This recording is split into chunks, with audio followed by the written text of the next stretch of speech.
Hello 10th standard student. I am Sharad Patil, an MA B.Ed English and Marathi and recently qualified NET exam. विद्यार्थी मित्र हो, कोरोनाच्या या प्रादुर्भावामुळे दुर्भाग्यवश आम्हा सर्व शिक्षकांना घरूनच अध्यापन कार्य करावं लागत आहे. त्या अंतर्गत मागील व्हिडिओमध्ये आपण 1.5 हिज फर्स्ट फ्लाईट या लेसनचा मराठी स्पष्टीकरणासह अभ्यास केला. आज आपण ह्याच धड्यातील ग्रामरचा भाग लँग्वेज स्टडी अभ्यासणार आहोत. पण तत्पूर्वी तुम्ही जर माझ्या या SP एज्युटेक चॅनलला सबस्क्राईब केलं नसेल तर सबस्क्राईब करा आणि पुढील नोटिफिकेशनसाठी बेल आयकनला दाबायला विसरू नका.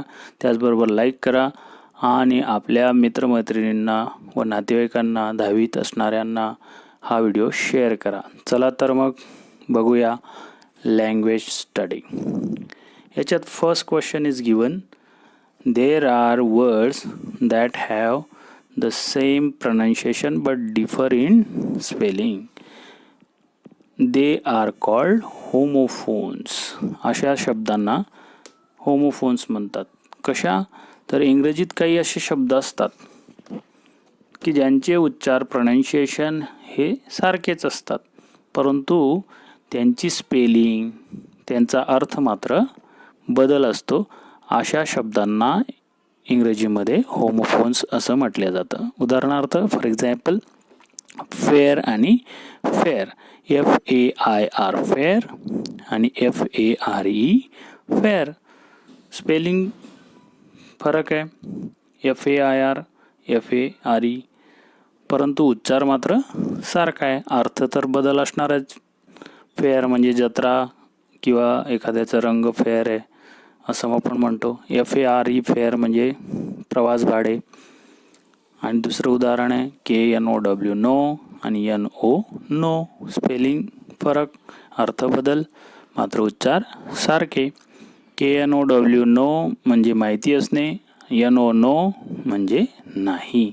अशा सर्व शब्दांना आपण होमोफोन्स असं म्हणतो.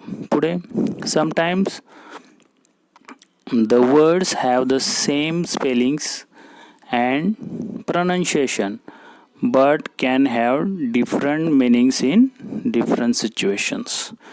बघा, बऱ्याचदा असं होतं की काही शब्दांचे जे उच्चार असतात हे सारखे असतात, स्पेलिंगसुद्धा सारखे असतात, परंतु different meanings in different situation, म्हणजे वेगवेगळ्या परिस्थितीमध्ये त्यांचे अर्थ हे बदलत जात असतात. अशा सर्व शब्दांना homographs, they are called homographs असं म्हणतात. फॉर एक्झाम्पल वॉच आणि वॉच, दोघांची स्पेलिंग सारखी, उच्चार सारखे आहेत, परंतु एका ठिकाणी वॉचचा अर्थ ऑब्झर्व होतो म्हणजेच निरीक्षण करणे होतो, तर दुसऱ्या ठिकाणी शो टाइम्स म्हणजे घड्याळ होतो. दुसऱ्या इथं FAIR fair, not very good, not very bad, चांगलाही नाही आणि वाईटही नाही. FAIR fair and exhibition and sale of atoms, काही ॲटम्सची सेल लागतात, यात्रा, त्याला आपण फेअर म्हणतो. FAIR fair of complexion skin tone, म्हणजेच एखादे स्किन गोरी असणे वगैरे. म्हणजेच स्पेलिंग सारख्या, उच्चार सारखे, परंतु सिच्युएशननुसार अर्थ बदल. अशा शब्दांना होमोग्राफ्स असं म्हटल्या जात असतं. आणि होमोफोन्स आणि homographs are together known as homonyms. या दोघांना होमोनिम्स असं म्हटलं जातं. मग होमोनिम्सचेच हे दोघं प्रकार आहेत. Give the homophones of following. खालील शब्दांचे होमोफोन्स सांगायचे. BLU ब्ल्यू म्हणजे निळा, याचा आपल्याला काय देता येईल, BLEW ब्ल्यू म्हणजे ब्लोचा सेकंड फॉर्म.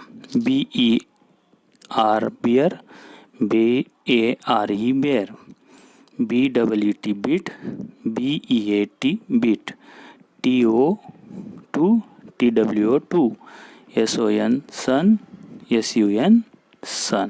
अशा पद्धतीने होमोफोन्स आपल्याला देता येतील. Next question is find from the lesson the homophones of the following. A question, pick the homophones from the text. विद्यार्थी मित्रो, या ठिकाणी 10 असे शब्द दिलेले आहेत. त्या शब्दांना होमोफोन्स टेक्स्टमधून शोधायचे आहेत. अतिशय सोपा हा प्रश्न आहे. See, S double E see आणि एस ई ए सी याचा आन्सर. नंतर wood, W double O D wood, W O U L D would. There, T H E R E there, T H E I R their. चौथं scene, S C E N E scene, S double E N seen. 5, W O N own, O W N own. 6, E Y E I, फक्त I. Then 7, peace, P E A C E piece, P I E C E piece. Throw, threw, T H R E W threw, T H R O U G H through. H E N C E hence, H E N S hens. 10, K N O T knot, N O T not. अशा पद्धतीने हा प्रश्न आपल्याला solve करता येऊ शकतो. याच्यात B, explain how the underline homographs differ in meaning.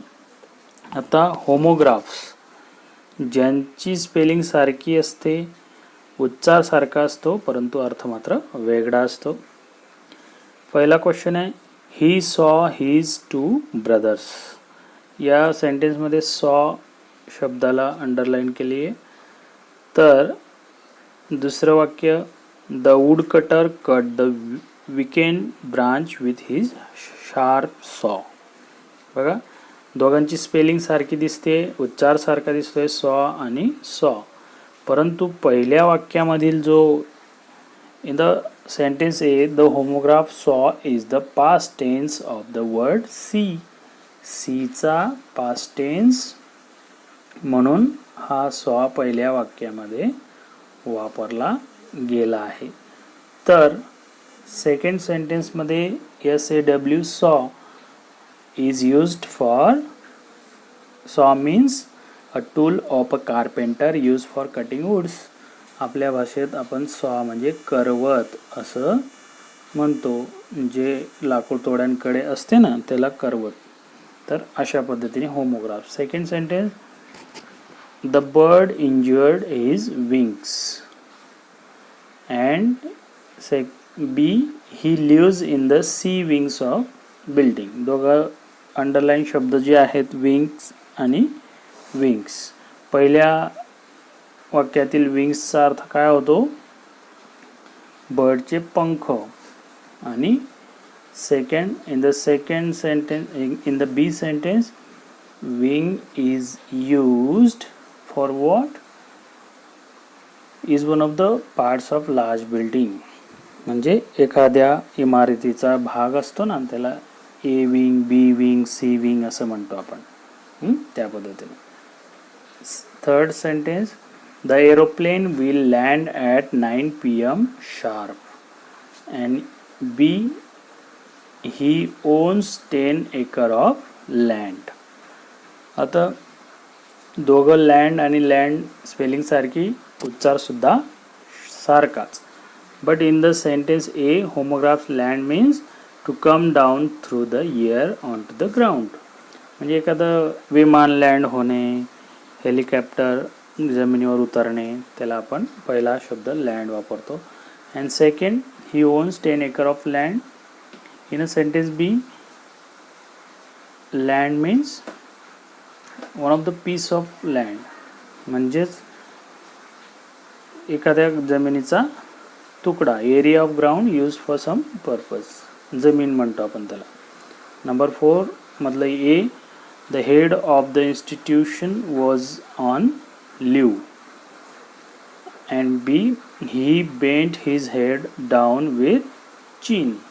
दोघं हेडच्या स्पेलिंग सारख्या आणि उच्चारसुद्धा सारखा. But in a sentence A, head means the person in charge of institution organization. Head म्हणजेच मुख्य.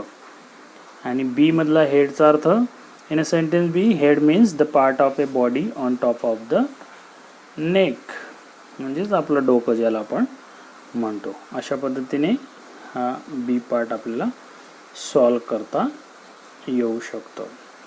नंतर क्वेश्चन नंबर 3 दिला या ठिकाणी. Read the following sentences carefully, underline the verbs and find out the tenses in the sentences. खाली काही वाक्य दिलेले आहेत, त्या वाक्यांमधल्या क्रियापदाला अंडरलाईन करायची आणि अंडरलाईन करून त्याचा काळ ओळखायचा आहे. बघा मग या पद्धतीने हे सॉल्व करता येईल. ए त्याच्यामध्ये the sun was now ascending the sky. Was आणि असेंडिंग त्याच्यामध्ये व्हर्ब आहे आणि त्याच्यामधला काळ आहे past continuous tense, because S plus was were plus V having ing suffix plus object is the formula of past continuous tense. B मध्ये still दे टूक no notice of हिम. या वाक्यात टूक हे व्हर्ब आहे आणि त्याचा काळ आहे simple past tense, because took is the second form of verb. S plus V two plus O. C sentence, C is standing on a little high hump on the plateau. Here yes plus amizar plus we having ing suffix on and object. It is the structure of present continuous tense. So present continuous tense. Is standing is the verb. D, he leaned out eagerly. Leaned is the verb and simple past tense is used here. Yes plus V2 plus O. Again E, he just felt dizzy.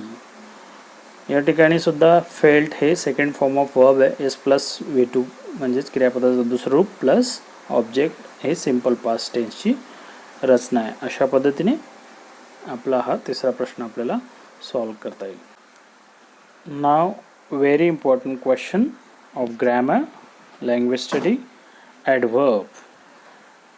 An adverb is a word that tells us something more about a verb. An adjective or another adverb. क्रियापद, विशेषण किंवा दुसरे एखादे क्रियाविशेषण यांच्याविषयी अधिक माहिती सांगणाऱ्या शब्दाला adverb असे म्हणतो आपण. It is one of the part of speech in grammar. म्हणजेच क्रियेबद्दल विशेष माहिती सांगणारा शब्द. एखादी आपण क्रिया करतो आणि त्या क्रियेविषयी एक्स्ट्रा माहिती सांगणारा जो शब्द असतो त्याला आपण ॲडवर्ब म्हणतो. The word which qualifies the verb or sometime adjective or sometime another adverb. So let's see about a verb.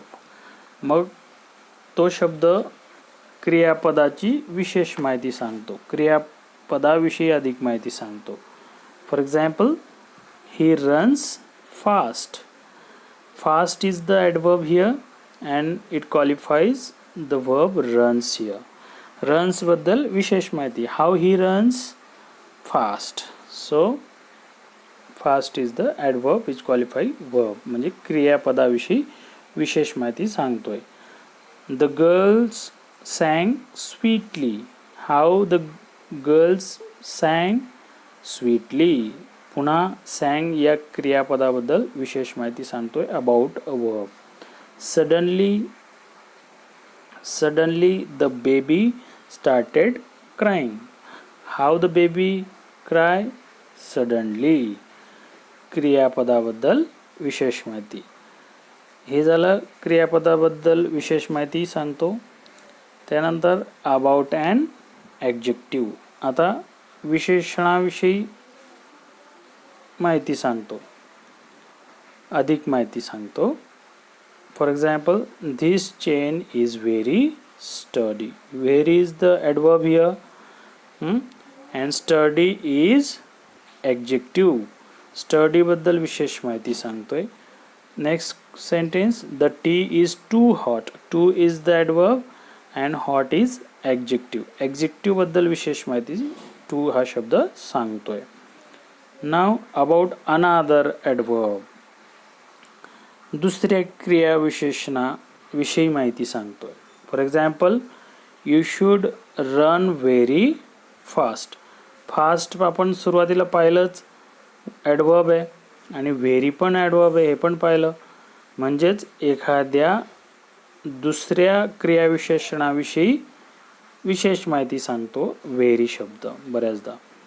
Now about a phrase or sentence. एखाद्या विशेषणाविषयी किंवा फ्रेजविषयी माहिती सांगतो. Unfortunately your answer is incorrect. पूर्ण सेंटेन्सबद्दल unfortunately हा adverb माहिती सांगतोय. Adverbs gives us information about. मग क्रियाविशेषण आपल्याला कशाविषयी माहिती देत असतात? प्लेस. त्याला आपण ॲडवर्ब ऑफ प्लेस, स्थलवाचक क्रियापद असं म्हणतो. ते कोणते आहेत मग? स्थळ दर्शवणारे. Go there. देअर हा शब्द ॲडवर्ब आहे आणि स्थळ दर्शवते, तेथे जा. कम इन. इन हा शब्द इथं ॲडवर्ब म्हणून कार्य करतोय. कुठे? आतमध्ये. Adverb of place. Now adverb of time. For example, I will do my homework tomorrow. Tomorrow is the adverb and it gives information about time. Now, I need a pencil now. मला आत्ताच्या आत्ता pencil पाहिजे. वेळ दर्शवतोय. कालवाचक क्रियाविशेषण याला आपण म्हणत असतो. Now next, adverb of manners. Adverb of manners म्हणजेच रीतीवाचक क्रियाविशेषणे. Or the way something is done. For example, read slowly. Manner कशा रीतीने. Read but how slowly. Slowly is the adverb and it gives us information about read but manner. It is called adverb of manner. Right well. How well. Well is the adverb and it is adverb of manner. Now, degree. Adverb of degree. परिमाणवाचक क्रियाविशेषणे. Degree म्हणजे काय? तरतम भाव. The water is too cold. खूप थंड आहे. Degree सांगतं किती कमी जास्त असं.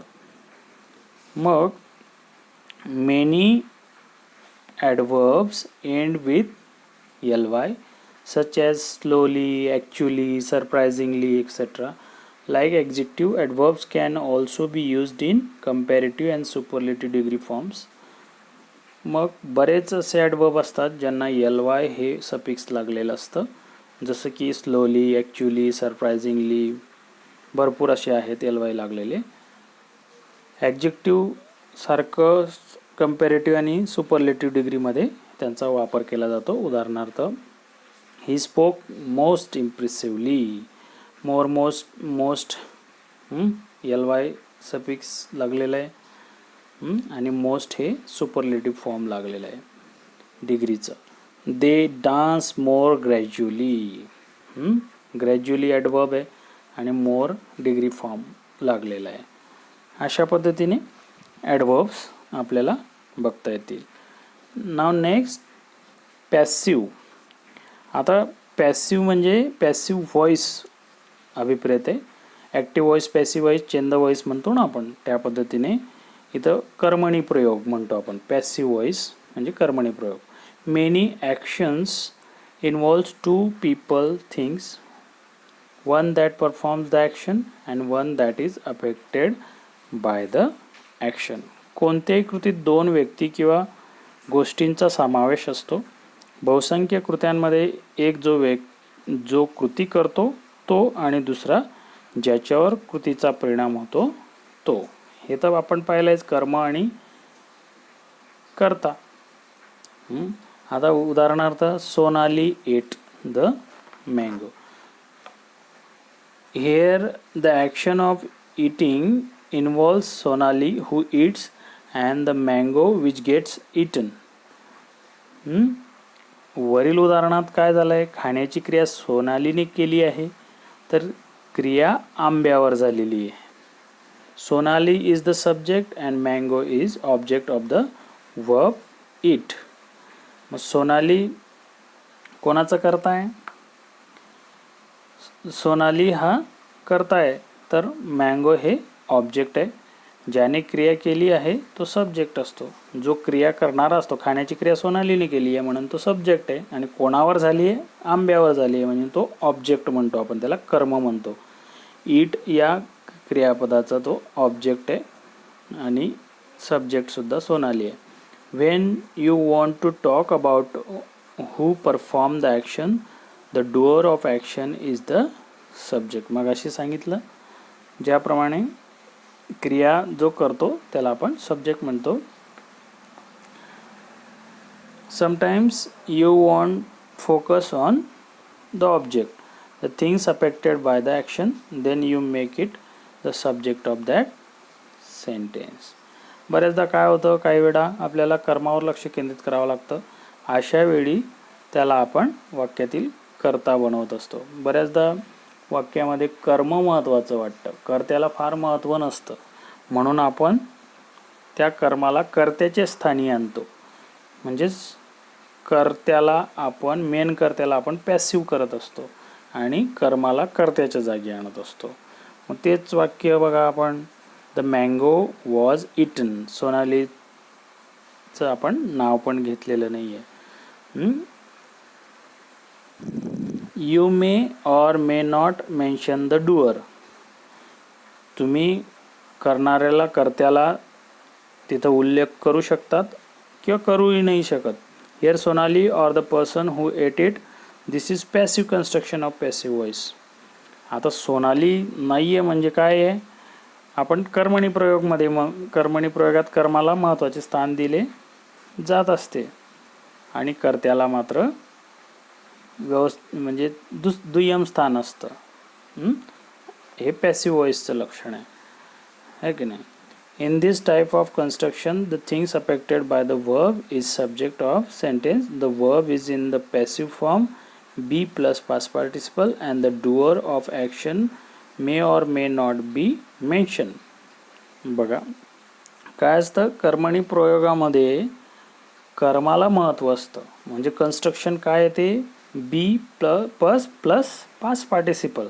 म्हणजे बी म्हणजे काय, ज्याला आपण टू बीची रूपं वगैरे असतात ते, आणि पास्ट पार्टिसिपल असतं डायरेक्ट. ती जर तशी रचना असली तर समजायचं तो पॅसिव्ह वॉइस आहे म्हणून. In the following examples of passive voice the doer of action is not mention. Action करणाऱ्यात उल्लेख केलेला नाही आहे. The plants are pruned by someone. ते दिलेलंच नाही आहे करता. कोणी प्रून केले, दिलेलं नाही आहे. Cup of tea is offered to any guest.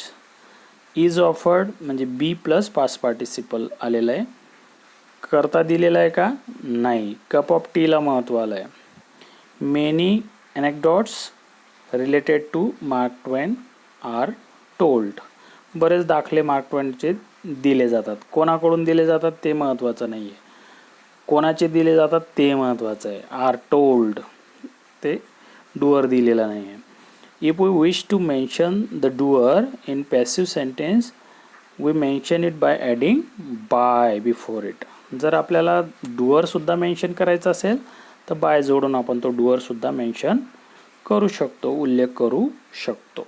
For example, this pen was given to me by my aunt. हा पेन म्हणजे इथपर्यंतही आपण वाक्य म्हटलं असतं तरी चाललं असतं. This pen was given to me, कोणी दिला आहे ते महत्त्वाचं नाही आहे. बाय माय आंट आणि मेन्शन करायचं असेल तर बाय जोडून ते आपण देऊ शकतो.